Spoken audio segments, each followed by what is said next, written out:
Awesome. Judges, are you guys good for the next team?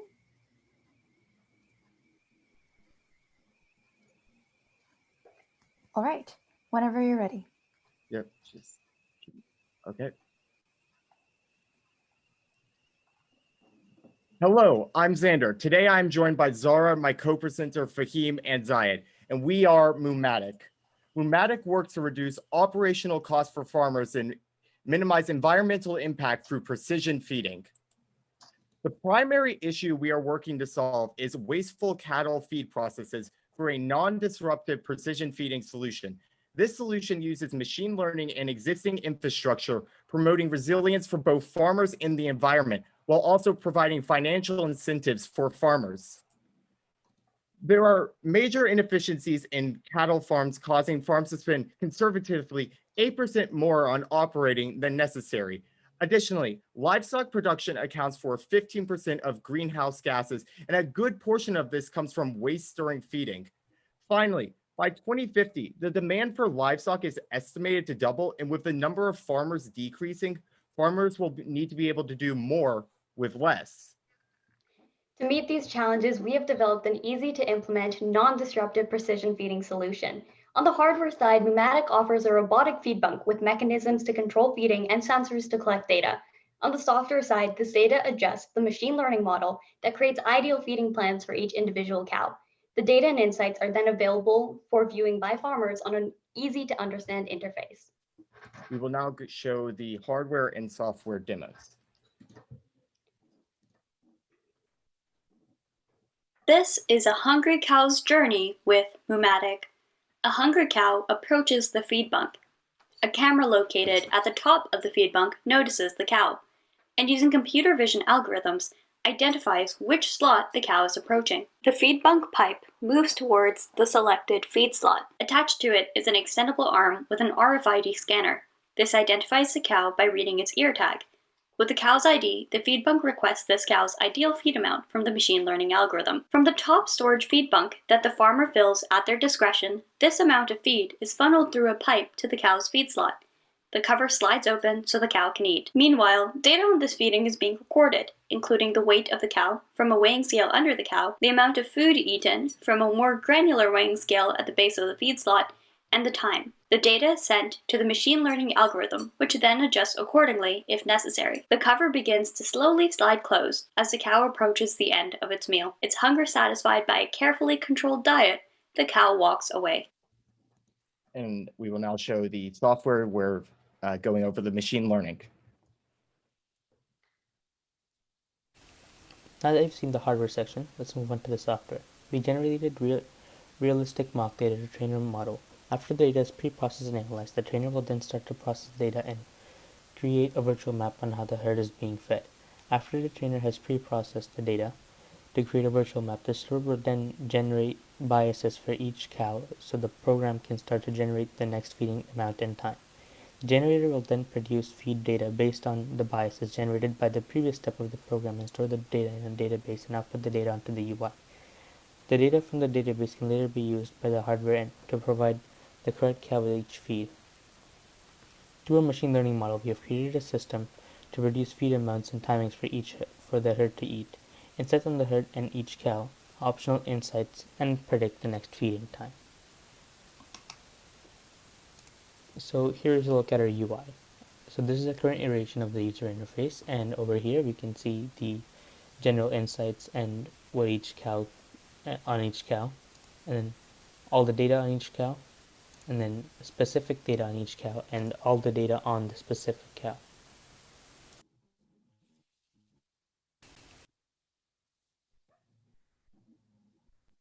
There we go. To summarize the demos, Moomatic precision feeding is a 4-step process. Each feeding data is collected, and the model uses this data, taking into account a farmer's professional judgment, the data averages for the herd, and environmental factors, such as season, to create optimized feeding plans for each individual cow. Feeding plans are then realized to the controlled feeding mechanism, and farmers have ongoing access to the data and insights it provides, including, most importantly, optimized feedstocks predictions. Now, to effectively create social change, we look to a financial incentive to improve resilience. From a farmer's point of view, our solution is desirable as it saves them 8% on feed costs and increases their profit margins. On a larger scale, this reduces demand for raising crops, which is resource intensive, wasting precious resources such as land, water, and energy. By focusing on making our product financially viable to our end users, as a byproduct, Moomatic enables monumental social change and impacts on cattle health, sustainable farming, and arguably our biggest crisis today, our climate. When determining our target market, here are the factors we looked at. We can't regulate the feeding of a cow on pasture, but we can regulate the feeding of a cow that is grain-fed. 97% of cows in America are grain-fed, with a much smaller portion in Canada. Large corporate farms are typically willing to implement costly and disruptive solutions for efficiency, but this isn't where Moomatic specializes. As well, with the dairy cows' diets being so important for milk quality, dairy farms tend to be large corporate farms. As a result, Moomatic caters to small and medium beef farms in America. The precision feeding landscape has a vast variety of products, with no company offering exactly what Moomatic can. You will notice that most of our competitors lack the ability to control an individual cow's diet. In comparison to our competitors, we have three key competitive advantages. First, Moomatic offers a more affordable precision feeding solution than our competitors. Our product starts at $18,400, while the minimum price for competitors is at a bare minimum $100,000, with many being in the mid $100,000s. Next, Moomatic offers a non-disruptive solution for our easy-to-implement hardware and intuitive software, while many of our competitors offer large, bulky machines which completely change a farm's operations. Additionally, our product was carefully designed to work with the current feeding practices of cattle and ensure that the cows do not have to adapt greatly to feed with our product. Finally, unlike many of our competitors, we offer individual control, meaning we have a unique mechanism advantage over our competitors. Now let's look at the return on investment for the farmer. For example, if a farm had 300 cows and 30 cows feed at once, they would buy 5 units of our product, meaning an initial cost of $92,000. We have found that the average cost for a cow is $1,000. So for a farm with 300 cows, the total operating cost would be $300,000, and 8% of that is $24,000. So the farm would save $24,000 in costs per year. Now looking at the graph, by year 4, the farmer would start seeing a profit on their investment in Moomatic. During the next 21 months, we will be in the research and development phase. During this period, we'll develop our first iteration of the full working product in 6 months. From there, we will launch a pilot program to get feedback on our product in action and iterate the design in both the bunk and the interface for the app. During the same period, we will work to develop strategic partners such as potentially John Deere or other ag tech companies to help with developing our go-to-market product and deploying. At 21 months, we will launch the final product and begin scaling. During the period of 48 months, we will work to secure sales by applying our marketing systems and working with our partners. We will automate production for more efficiency, and we believe that we will begin to see growth savings as we scale up due to economies of scale. By 48 months, we hope to implement our solution across 1,500 farms. Looking into the revenue breakdown for Moomatic, we have found that the total addressable market, all cattle farms in the US, is 900,000. From there, the serviceable addressable market, the small medium cattle farms, is 850,000. And from there, 824,500 are grain-fed cattle farms, which is our serviceable obtainable market. If we got all the farms in our SOM, it would result in $15.2 billion in revenue, even if we just sold 1 unit per farm. By 2025, we want to sell 7,500 total units across 1,500 farms, which would result in $138 million in revenue. Once we get to 1,000 units, we believe based on working closely with innovators and early adopters, we will have a strong understanding of our go-to-market model, a clear understanding of the farmer and our business as a whole. With this knowledge, we believe we will be able to cross the chasm where many startups stall. We will do this by investing further in marketing and partnerships to streamline our product and make it an even stronger fit for the farmer. Now, most cattle farms are in rural locations and therefore may lack the connectivity infrastructure our model needs to run and communicate with our robotic feed bunk. To mitigate this highly probable risk, as we're considering strategic partnerships, we will be sure to consider a connectivity partner. In summary, Moomatic's precision feeding technology adds values to farmers and society by reducing feed waste. With the needs of a farmer at the forefront, Moomatic finds a unique opportunity to bring in revenue. So are you ready to work with us to help support the backbone of our society and make feeding more Moomatic?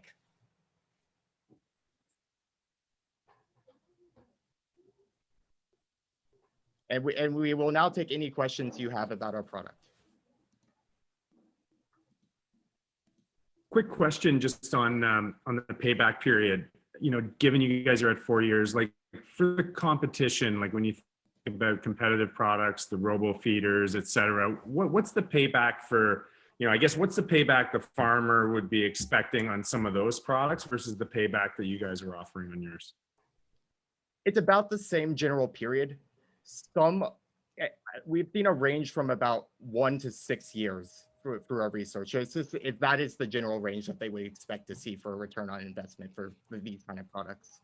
Yeah, I would add that in terms of reducing our return on investment for farmers, we're looking at a couple of other moderations of our product that may allow us to feed more cows at the same time. So farmers would buy less and the initial investment would be lower.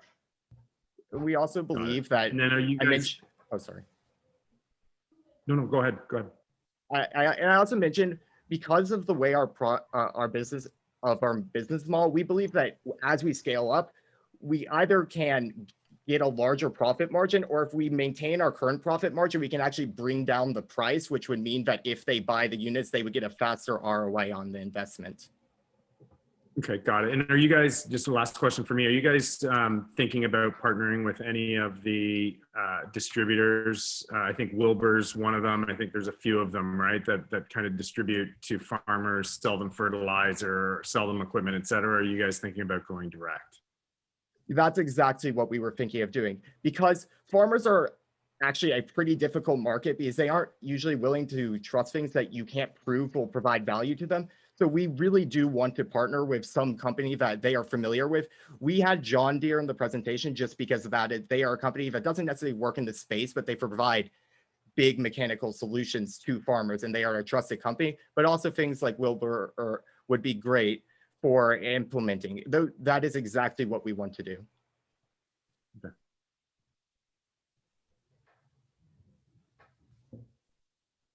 Are there any other questions? Just as a comment, I saw a while ago, not the same solution, but a similar for pigs. Are you thinking of partnering with like similar solutions for other animals, or are you thinking of developing these for other farm animals? So yes, there actually are a few precision feeding solutions for pigs.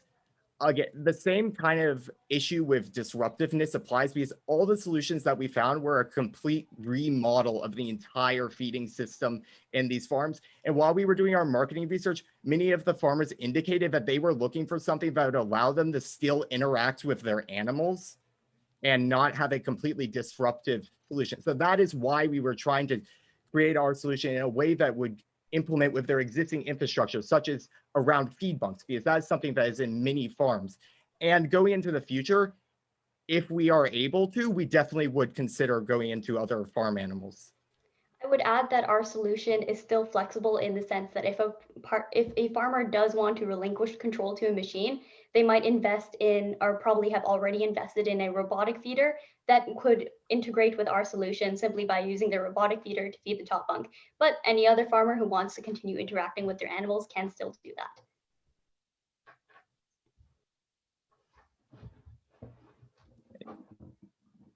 Yeah, great presentation, everybody. Just want to comment that I think it's great that you attack the feeding problem, because for the greenhouse point of view, I was researching recently, and it's a rumination, the eating, that is what is called creating a lot more methane than what is public perception is the, part of my French here, the farts. It's more the rumination that is creating the greenhouse effect. I want to understand a little bit, one thing is the connection to the theme, because we're talking about creating, building resilient communities. So there's definitely optimizing the operations of feeding for the farmers and so on. That's great. I just wanted to understand, like, what is the connection to the theme of the competition in a more stronger sense, if you had anything in that aspect? So- You want to comment more? Sure. So the way we approached it was that our society cannot function without farmers. They are the backbone of our society. So we believe that if we could provide something that could help the operations of farmers, as a byproduct of that, it also helps all other aspects of society function.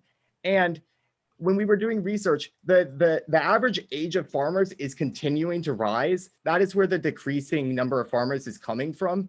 So, and the demand is continuing to rise. So that is why efficiency is so important. And in relation to the theme, because we are supporting the farmers, we are supporting a key aspect of our society. And the climate was a byproduct of that. But the main thing we were trying to pursue was how can we help farmers because they just are so important to our current societal functions. Thanks. All right. Thank you so much for the judges for the questions and Moomatic for your wonderful presentation. At this time, you guys are the last team. Everybody watching this stream, feel free to vote for your favorite team now that we've watched all of them for this morning. We will now be entering a deliberation period with the judges, and there is a link in the description of the YouTube stream for this link for the stream of our award ceremony at 3 p.m. I welcome you all to join us for that time. At this time, we'll be ending the stream. You all have a great rest of your day. It was lovely presenting to you all. Thanks so much for your time. Thank you. Thank you. All right.